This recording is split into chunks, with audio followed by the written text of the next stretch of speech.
morning. I'm Caitlin Churchill. And I'm Haley Dieters. The headlining story of the day is eating disorders in adolescent girls. It's quite the story we have here today, Caitlin. I feel like so many of our listeners at home can relate to this issue or know someone who can relate. I agree, Haley. I definitely know girls who have struggled with this type of thing.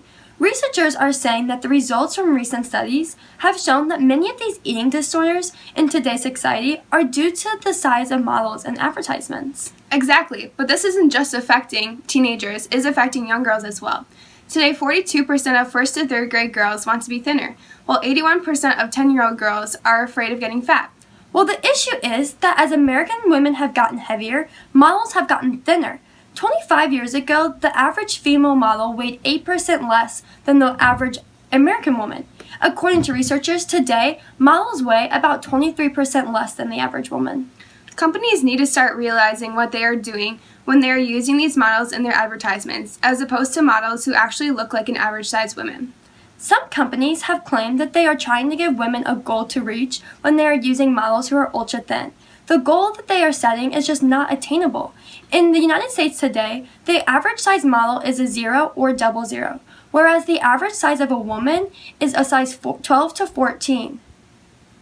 If the average size of a woman in today's world is 12 to 14, then the companies should get models that are halfway between this. How about making models a size 6 to 8? That way women still have a goal to achieve from seeing these models, but it isn't healthy. That is a great idea, Haley. The problem now is that unhealthy measures are being taken by women who are trying to look like the models in advertisements. About 50% of adolescents have unhealthy thoughts about their weight, and this increases the amount of eating disorders that are resulting from interpretations that they need to be skinny in order to be beautiful. That shouldn't be the case at all, especially since fear of gaining weight is the driving force behind anorexia. Afflicted individuals refuse to sustain minimally normal weight. Anorexia nervosa is an eating disorder where the person who is suffering from it starts to starve herself. The victim will stop eating in hopes that they will lose weight from the lesser amount of food that they are taking in. These images are what girls who suffer from anorexia nervosa see when they look in the mirror. Their image of themselves is distorted and enlarged. They never see themselves as thin enough or pretty enough. They will continue to make themselves lose weight until they see themselves as perfect, which in some cases is never until they can get help. It's like Victoria's Secret, where girls are portrayed as extra skinny and super tall. These models give girls a false interpretation of what their bodies should look like. Companies can take their models and Photoshop them so they look thinner and flawless. In this advertisement of Ralph Lauren, the two models shown are the same girl, but in the advertisement, her body has been edited. Her waist has been thinned down, and her legs are cut in half, and her body has been stretched out to make her look taller. This just shows that these models don't look like that in person. In some countries, they are already taking in consideration that these models are too thin. In Israel, there is already a law that states that girls who are too thin and do not reach the minimum body mass index are not allowed to model for the companies anymore.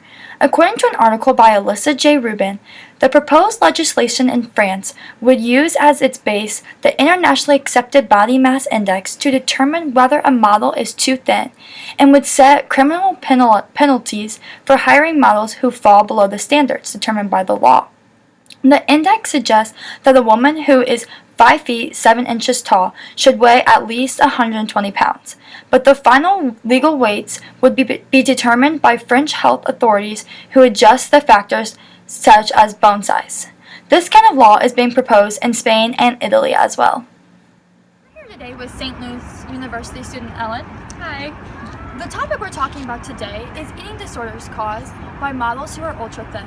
In other countries, Ellen, they have this law where models have to be a certain BMI and a certain weight due to their body types to make them a model in this society. What do you think about having these laws in the United States? Well, sometimes when I look at models on like the runway or in magazines, I kind of feel like I should look like them to like that's, you know, the standard of like beauty. And some of them do have like unhealthy eating disorders or eating habits even, or just, you know, that aren't like doable for college kids. So I think if the United States did implement a standard BMI that models would have to be, like countries like France, I think that would promote a more healthy atmosphere for adolescent girls growing up to see that there are, natural bodies in the runway or on the runways and in the magazines. So yeah, I think so. Thank you, Ellen. Thanks for watching. This is Caitlin Churchill signing off. Have a good day.